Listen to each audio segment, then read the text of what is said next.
आज आपण वाळवा तालुक्यातील नेरले येथील बिरोबाबन म्हणजेच विठ्ठल रुक्मिणी मंदिर, खरं तर पंढरपुरामधलं असणारं विठ्ठल रुक्मिणी मंदिर आणि इथली असणारी विठ्ठलाची मूर्ती आणि इथली विठ्ठलाची मूर्ती ही एक जुन्या काळातलं एक संधान असल्याचं इथं सांगितलं जातं. लोकनेते आणि महाराष्ट्र राज्याचे माजी ग्रामविकास मंत्री अण्णासाहेब डांगे ते देखील या बनामध्ये बिरोबाच्या बनामध्ये येऊन पंढरीला न जाता या ठिकाणी मोठ्या प्रमाणामध्ये पारायणाचा सोहळा करतात आणि हे नेमकं वन परिसर आणि या बनामध्ये असणाऱ्या देवाची किंवा बिरोबाची पूजा अर्चा कशा पद्धतीने चालते हे आपण इथले पुजारी आहेत त्यांच्याकडून आपण जाणून घेणार आहोत.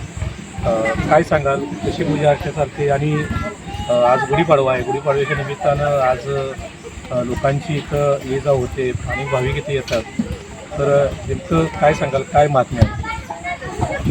हे विठ्ठल गुरुदेवाचं मंदिर हे नेरले गावातलं मूळ स्थान कुलदैवत आहे. हे जवळजवळ 800 वर्षीय पाठीमागल्या काळातलं मंदिर आहे.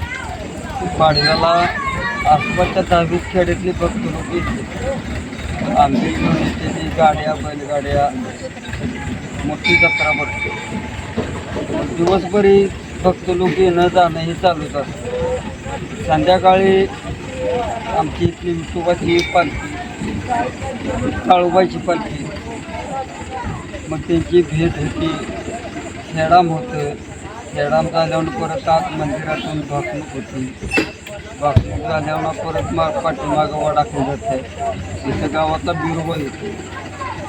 बिरोबाची, काळूबाईची आणि विठोबाची अशी तिघांची भेट होती. तिथं हेडमं होती.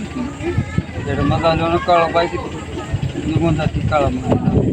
तिथनं परत विठोबाची पालखी, बिरोबाची पालखी मंदिरात येते. झाल्यावर हेडाम होतं, परत भैक होते, परत भांडारा पडते. ते परत बिरोबाची पालखी गावात जाते, विठोबाची पालखी इथं थांबते. असं संध्याकाळी 2-2:30 वाजेपर्यंत कार्यक्रम पाडव्या दिवशी चालू राहतो. तर अशा पद्धतीनं हे बिरोबा मंदिर जे आहे हे इथल्या परिसरातल्या अनेक भाविकांचं श्रद्धास्थान आहे. आपण या बिरोबा मंदिराच्या संबंधानं पुजाऱ्यांकडून माहिती करू. आपण थोड्या वेळा बघूया इथला परिसर कसा आहे याची माहिती आमचे कॅमेरामॅन संतोष खरमाटे आपल्याला व्हिडिओद्वारे दाखवतो. धन्यवाद.